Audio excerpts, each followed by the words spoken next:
Hablar de una fecha muy importante, ¿no? Que es el Día de la Bandera. Bueno, ¿por qué es importante esa fecha para la Argentina? Bueno, a ver, la bandera es nuestro símbolo, ¿sí? Tiene una historia también cuando se creó la bandera, cuando Belgrano crea la bandera, que tiene que ver cuando no teníamos símbolos. O sea, nuestro ejército estaba peleando contra el ejército realista, contra los españoles, con la bandera española. Mira. Entonces Belgrano, ya estando en febrero de 1812 en Rosario, dice, a ver, ¿cómo puedo inspirar a mis hombres a luchar y a distinguirnos, que estamos peleando por algo? Entonces ahí dice, bueno, es necesario hacer una bandera, ¿sí? Bueno, Belgrano va a escribir una carta al triunvirato diciéndole que va a hacer la bandera, pero obviamente que las cartas demoran, ¿sí? Los tiempos demoran mucho, entonces, bueno, decide implementarla, ¿sí? Implementa la bandera y sus hombres van a hacer la jura a la bandera, como los militares juran a la bandera. Sí, sí. Pero el triunvirato, como estaba todavía, a ver, dando vueltas, diciendo a ver si aceptaba o no, si quería ser un país independiente o no, porque el gobierno central estaba todavía indeciso sobre lo que iba a suceder, le ordena a Belgrano guardar la bandera. Mira. Le dice, no la va a usar, guárdela. Y Belgrano, por supuesto, es un general del ejército, obedece, la guarda la bandera, ¿sí? Ahora, ¿cómo era esta bandera? Veíamos una imagen recién que me sorprende, ¿no? Para los fanáticos del fútbol, camiseta de Gimnasia y Esgrima de Concepción del Uruguay, camiseta de Gimnasia y Esgrima La Plata, quizás un azul un poco más oscuro, pero ¿era realmente así la bandera que vimos recién? Blanca, a ver, celeste y blanca. Los registros que tenemos es, la carta que envía Belgrano describiendo cómo era la bandera, él dice, mandé a confeccionar una bandera blanca y celeste. Mira. O sea que tenía una franja blanca arriba y una celeste abajo. Solamente dos colores, ¿sí? Esta es la bandera también, esta es la bandera que llevó hacia el norte y es la bandera que pudo haber conocido también San Martín. ¿Por qué? Porque San Martín después va a ser la bandera de los Andes, que es justo la que tenemos en imagen hace un momento, A ver. que le va a poner el escudo. Esa es la bandera que... Ahí está, bueno. La anterior, la del escudo. La anterior. Esa bandera es la que San Martín va a poner como la bandera de los Andes, que hoy es la bandera de la provincia de Mendoza. Mirá. ¿Sí? Entonces tenemos una referencia también ahí, ¿sí? Y de la bandera que tenemos en este momento en imagen, que tiene blanca, celeste y blanca, ¿sí? Que es la bandera de Macha, la conocemos nosotros, Sí, la sí. bandera de la provincia de Tucumán. Esa es otra bandera que estuvo Belgrano en el ejército y estuvo en combate. Esto la conocemos como bandera de Macha porque estuvo en Bolivia, en la ciudad de Macha, donde quedó escondida esta bandera luego de la derrota del ejército realista. La escondieron detrás de unos cuadros de la iglesia, ¿sí? de este pueblo, y quedó ahí por muchos años. Después la encontraron y bueno, hoy es la bandera de nuestra provincia. Ahora, también. Javier, ¿se sabe el porqué de la elección de los colores? Digo, porque uno ve, Honduras tiene una bandera también celeste y blanca, Uruguay una bandera con los mismos colores que Argentina, ¿no? Bueno, a ver, habría que preguntarle a Belgrano, como no le podemos preguntar a Belgrano, hay varias hipótesis. ¿No? Todavía no. Una es, a ver, que Belgrano se inspiró en el cielo, ¿sí? Que es la que a veces nos enseñan a nosotros Sí, sí. en la escuela. La otra es que se inspiró en los colores de la Virgen, porque Belgrano era muy devoto de la Virgen. ¿Sí? El manto de la Virgen es celeste y blanco, ¿sí? Y la otra también es que tiene que ver con los colores de la Casa de los Reyes de España. La Casa de Borbón usaban una banda, como lo habíamos explicado para la escarapela, utilizaban una banda, como la banda presidencial, de color celeste y blanco. Entonces, en este caso, como que coinciden ciertas cosas. Mirá vos, puede haber tenido influencia, ¿no? También digo, la formación educativa que tuvo Belgrano en el exterior, ¿no? En España. Totalmente. Aparte Belgrano, a ver, es un gran intelectual, se formó en Europa, estudió en la Universidad de Salamanca, que hoy es una de las grandes universidades de España. Se recibió con medalla de oro a los 18 años, ¿sí? Era realmente un gran intelectual. Y de ahí va, es más, va a tener tan buenos contactos que el mismo rey lo va a nombrar secretario perpetuo del consulado. Mirá. Un cargo honorífico, ¿sí? Lo cual él tenía acá su vida resuelta prácticamente. Tenía un buen trabajo, un buen sueldo, era perpetuo, era para toda la vida. ¿Él fue el que dijo que lo iba a arrojar por la ventana a Cisneros? ¿Puede ser? ¿O ese es el discurso? Bueno, hay algunas versiones de esto. Sí. Lo que sí es que Belgrano es un gran impulsor de la Revolución de Mayo. Es uno de los intelectuales de la Revolución de Mayo y va a ser uno de los miembros también de esta primera junta, ¿no? Esta gloriosa primera junta del 25 de mayo de 1810. ¿Por qué llega a ser militar Belgrano? A ver, Él no tenía formación militar, para nada. Es más, se sabe que no sabía ni pelear con una espada, ni disparar un arma, o sea, pero el curso de la guerra y las derrotas que venía teniendo el ejército en el norte, en lo que es el Alto Perú, en Bolivia, el triunvirato lo va a nombrar general del ejército. ¿Por qué lo nombra él? Porque es alguien de confianza, es alguien que no los va a traicionar, ¿sí? Y que defendía los ideales de la revolución fuertemente. Entonces ahí es cuando a Belgrano lo van a enviar al norte, camino acá en Rosario va a crear la bandera, va a hacer que sus soldados la juren y va a marchar al norte, ¿sí? No va a tener mucha suerte Belgrano, a ver, no es que no tenga suerte o no tenga capacidad, sino que peleaba una guerra con mucha desventaja, con muy pocos hombres, con poco armamento, ¿sí? Va a sufrir muchas derrotas y ahí es cuando va a tener que retroceder, sucede el éxodo jujeño, ¿sí? Entonces llega hasta acá, hasta Tucumán, y sabemos que se decide a pelear acá en Tucumán. Pero la guerra a Belgrano no solamente sacrificó su vida, porque si bien él, cuando fue a la guerra dejó todas sus comodidades, era una persona adinerada, tenía sus lujos. No tenía por qué hacerlo, digamos. No tenía por qué hacerlo, exactamente. Y ahí es Belgrano donde, sin conocer lo que es la guerra, lo que es ser un militar, y lo va a aprender ahí, en el frío, en el barro, con la sangre, la muerte, ¿sí? Haciéndolo, aprendiendo en el camino, ¿sí? Y bueno, y Belgrano también va a sacrificar otras cosas, porque también la guerra le va a quitar sus amores. Ah, mira. Belgrano ahí me está gustando. Cuando Belgrano va al norte... Profesor, o sea, él acá en el norte tenía sus novios, sus mujeres, porque en esa época eso también le interesa a Miriam saber. La sumamos a Miriam a la charla, que está desde Famaillá. Miriam, te está escuchando el profe Gadea, Oscar también. Buenas tardes. Vos sabés que te estaba escuchando atentamente todo lo que contaba sobre Manuel Belgrano y es uno de los padres de la patria, como lo conocemos, nos enseñaron eso, tanto de él como de San Martín. Pero hablabas con respecto a lo que era la vida como un hombre al frente de muchas personas que lucharon, el patriotismo, la abnegación son algunas de las características. Y a la vez uno se pone a pensar ¿qué pasaba con la otra parte de Belgrano? Estamos hablando del militar por un lado, que se tuvo que hacer, pero ¿qué pasaba con el hombre? Manuel Belgrano murió soltero, pero a la vez también en algún momento de la historia nos dijeron que inclusive acá en la provincia de Tucumán surgió el nombre de Manuela Mónica, una de sus hijas. Así es, ¿cómo estás, Miriam? A ver, la guerra también a Belgrano le costó dejar sus amores y su vida. Recién Miriam decía, fue el padre de la patria, es uno de los padres de la patria, pero el padre de la patria no fue padre, o no ejerció el rol de padre, ¿sí?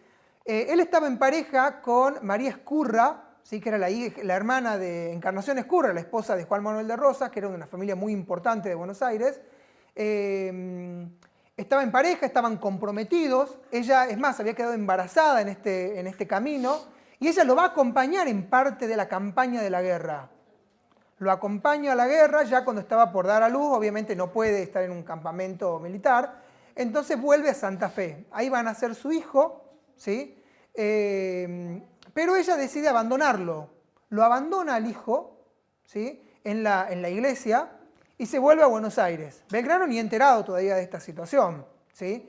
¿Qué va a pasar con este hijo? Cuando se entera su hermana, va a viajar a Santa Fe, lo va a adoptar y lo va a poner como si fuera un hijo propio. Y lo van a criar con Juan Manuel de Rosas, que luego en ese momento era un estanciero nada más, después va a tener muchísimo poder, lo va a criar como hijo propio, ¿sí? Cuando Belgrano vuelve de la guerra, ya los padres de Escurra la habían casado con otra persona y ya tenía otros hijos.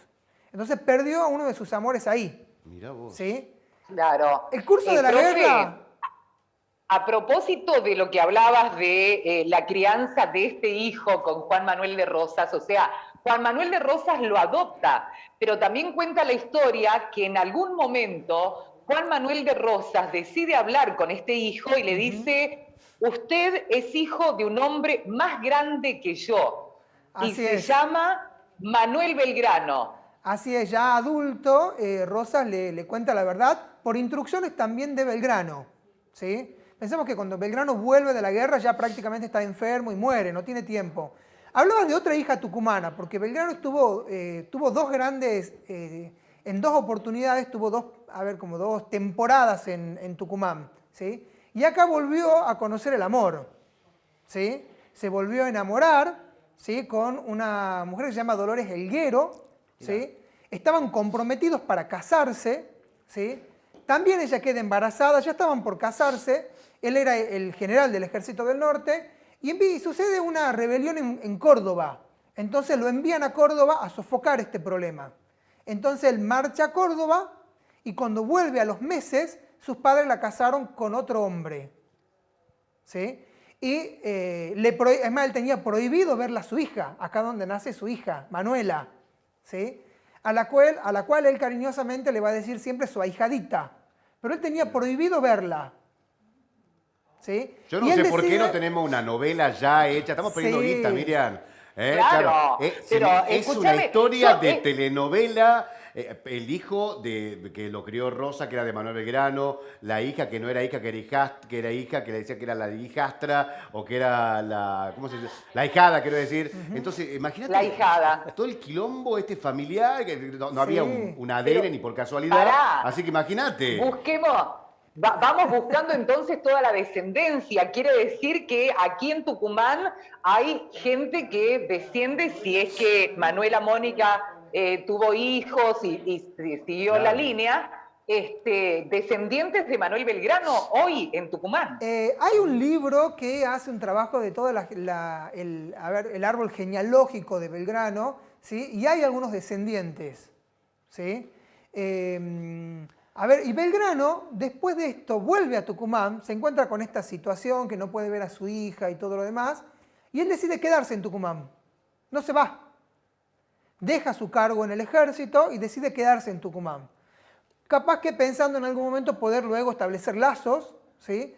Pero bueno, enferma y viaja a Buenos Aires, donde va a terminar muriendo a los 50 años. Muy joven, ¿no? Podemos decir que muy joven, sí. Él tenía algunos problemas en sí, había tenido sífilis, había algunos problemas de salud también, lo cual había venido arrastrando durante décadas, ¿sí? ¿Cómo murió Belgrano? Digo, porque siempre está la historia del prócer que dejó todo y que termina muriendo solo, sin la familia que lo acompaña. ¿Fue así también la vida de Belgrano? Bueno, Belgrano vuelve, lo va a acompañar sus familiares, su hermana, ¿sí? Sus hermanos, va a volver a su casa materna, ¿sí? Todo el dinero que él ganó por sus triunfos en las batallas lo va a donar. Mira. Lo va a donar, como habíamos conversado esto, lo va a donar para construir 4 escuelas, las cuales ninguna se van a construir con ese dinero, esa plata se va a perder. ¿Sí? Se la chorearon, digamos. Sí, exactamente, así, llanamente. No hicieron nada con ese dinero. Es más, Belgrano había diseñado cómo iba a ser la escuela, cómo iba a ser el reglamento, lo que se iba a enseñar, con una gran proyección, ¿no? Porque él decía, o él pensaba que todo lo que él ganaba en realidad no tenía que cobrar por eso, porque era algo que él le brindaba a la patria. Entonces, ¿cómo le iban a pagar? Entonces, ese dinero que él recibía, lo que quería era contribuir para el desarrollo de esta nación que estaba en pañales, ¿sí? Belgrano vuelve, va a estar muy enfermo, va a morir. Es más, el día que muere Belgrano, pasa desapercibida su muerte, porque ese día hay una especie de revuelta en Buenos Aires, ese día hay 3 gobernadores en Buenos Aires, hay todo un problema político terrible, entonces pasa inadvertida su muerte, ¿sí? Y va a morir así en la pobreza. Es más, le debían sueldos de años por sus servicios en el ejército, los cuales no se lo pagaron.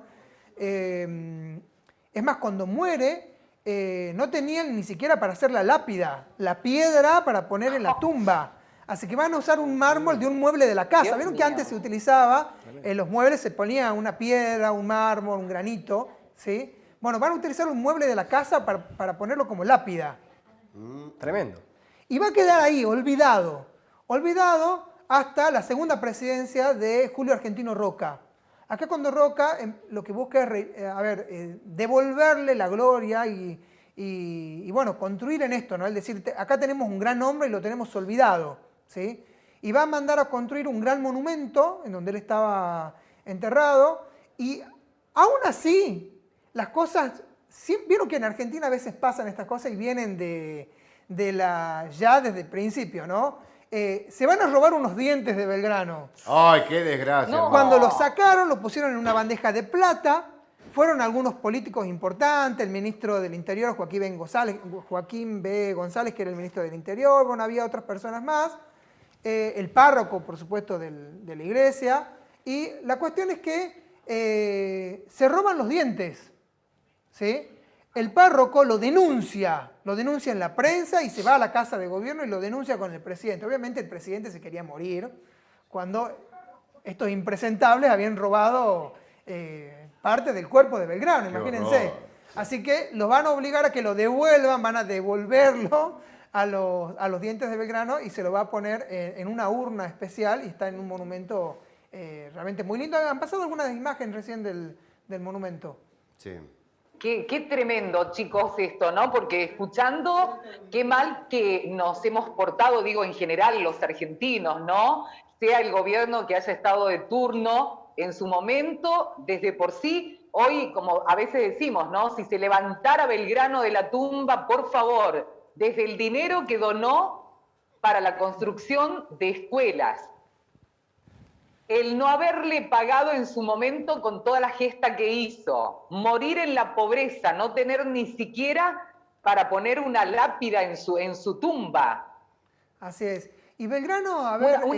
Una gran deuda, Javier. Así Belgrano que Belgrano fue uno de los primeros que trató de imponer el tema de la escuela pública, estatal pública, si no me equivoco, y en lo que tiene que ver con la agricultura. Mirá todos los... A ver, todos los elementos que nos daba para convertirnos en una gran nación, ¿no? Claro, el tema de la agricultura, el tema de las escuelas públicas y tantas otras cosas más. Claro, él buscaba y tenían claro que la educación era el camino para el progreso del país. Entonces tenían que crear centros educativos para poder mejorar la agricultura, la ganadería, la industria. Él pensaba que el país tenía que industrializarse, ¿sí? Cosa que hasta hoy lo vemos un poco verde, ¿sí? La industrialización. Belgrano es reflejo, de honestidad, de honradez, de una persona íntegra que dio su vida para que tengamos una nación justa, un país justo. Así que creo que esa es la mejor manera de recordarlo, es imitar esos valores de Belgrano. Javi, me aporta Nico, nuestro cámara, que fue uno de los primeros ecologistas de la República Argentina. Sí. Y te quiero consultar, en este caso, por el nacionalismo. ¿Cómo lo ves vos como historiador? Porque la bandera es un símbolo, ¿no? que nos representa. Generalmente al argentino se lo ve cantar mucho en los mundiales, pero a mí se me viene la imagen a la cabeza la fecha del 4 de julio en Estados Unidos y cómo lo viven ellos. En Argentina no se vive igual, ¿no? ¿Por qué pasa eso? No se lo vive igual y creo que ha habido, durante años, de manera intencional se buscó romper con este sentimiento nacional, ¿sí? Y creo que es algo que se debe revertir, ¿sí? Quizás porque se lo relaciona, hasta hay grupos que relacionan la bandera con los militares, con la subversión, que no tiene nada que ver, ¿sí? Pero creo que se lo relaciona por ese lado y se buscó de alguna manera destruir esto. ¿Por qué? Porque hoy no se habla de la nación. Si nosotros vemos, los políticos en sí, hasta la prensa y todo el mundo, ¿habla de la nación? No habla de este sentimiento nacional. Y creo que eso es una de las cosas en las que hay que trabajar. En que tenemos que ser una gran nación, lo fuimos. A finales del siglo XIX y principios del siglo XX éramos una nación que era potencia mundial, éramos la sexta potencia del mundo. Ojalá que volvamos a hacerlo. Y hoy estamos, y además en educación, éramos uno de los ejemplos mundiales de educación. Teníamos más del 90% de la población alfabetizada. ¿Y